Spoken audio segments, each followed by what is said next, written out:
আসসালামু আলাইকুম সবাইকে। Welcome back to advance learning English and spoken. আশা করি আপনারা সবাই ভালো আছেন। আজকের ভিডিওতে আমরা শিখব একটা ডিফারেন্ট একটা বিষয় নিয়ে, যেটা আমরা সাধারণত সবাই জানি, বাট তাও একটু যেন ডিফারেন্ট হবে। গত ক্লাসের ভিডিওটা আমি লিংক ডিসক্রিপশনে দিয়ে দিয়েছি। আচ্ছা, আমরা সবাই জানি বৃষ্টি ইংরেজি কি? বৃষ্টি ইংরেজি অবশ্যই রেইন, কিন্তু না, সবসময় কিন্তু বৃষ্টি ইংরেজি রেইন হয় না। বিভিন্ন সময় বিভিন্নটা হয়। যেমন ধরো, বৃষ্টি আমরা বিভিন্ন ধরন বুঝতে পারি। গুড়ি গুড়ি গুড়ি বৃষ্টি, ঝিরি ঝিরি বৃষ্টি, শিলা বৃষ্টি, কত ধরনের বৃষ্টি আমরা সাধারণত বাংলায় বলে থাকি, তাই না? কিন্তু আজকে আমরা এইসব বৃষ্টির বিভিন্ন ধরন ইংরেজিতে শিখবো।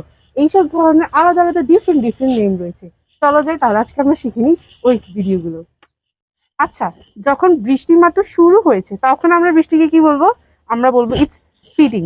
ফর এক্সাম্পল, আমরা বলতে পারি it's started speeding just after you arrived.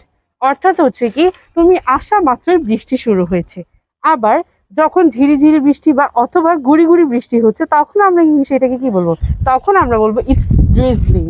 It's drizzling outside since morning. অর্থাৎ আজ সকাল থেকেই বাহিরে বৃষ্টি হচ্ছে, আজ সকাল থেকে বাহিরে গুড়ি গুড়ি বৃষ্টি হচ্ছে। আচ্ছা, যখন ভারী বর্ষণ হবে তখন আমরা ইংলিশে বলবো it's pouring rain. It's pouring rain outside, don't go out. বাহিরে ভারী বৃষ্টি হচ্ছে, ভারী বৃষ্টির ভারী বর্ষণ হচ্ছে, বাহিরে যেও না।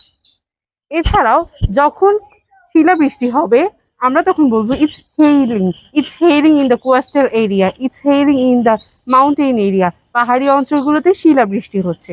তারপর যখন খুব জোরে বৃষ্টি হচ্ছে, বেশি পরিমাণে বৃষ্টি হচ্ছে, তখন আমরা বলবো it's lashing down.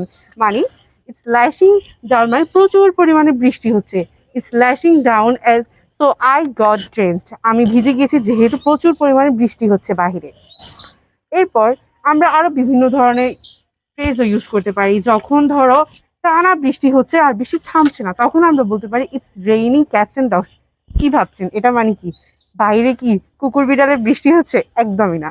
It's raining cats and dogs মানে হচ্ছে কি, একটানা মুষলধারে বৃষ্টি হচ্ছে। আমরা কিন্তু সাধারণভাবে বলে থাকি যে আলাতুল বৃষ্টি হচ্ছে, এরকম আমরা ইংলিশে বলতে পারি it's raining cats and dogs.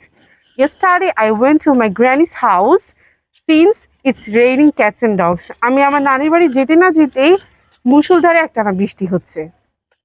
এইভাবে নতুন নতুন বাক্য ও নতুন নতুন ইংরেজি শব্দ শেখার মাধ্যমে কিন্তু আপনাদের সবার কিন্তু ইংলিশ খুব সহজে ইমপ্রুভ হয়ে যাবে। তাহলে আমার ভিডিওগুলো দেখার মাধ্যমে কিন্তু আপনারা খুব সহজেই নিজেদের ইংলিশকে ইমপ্রুভ করতে পারেন এবং নিজেদেরকে একজন অ্যাডভান্স লার্নার হিসেবে প্রমাণ করে দেখাতে পারেন।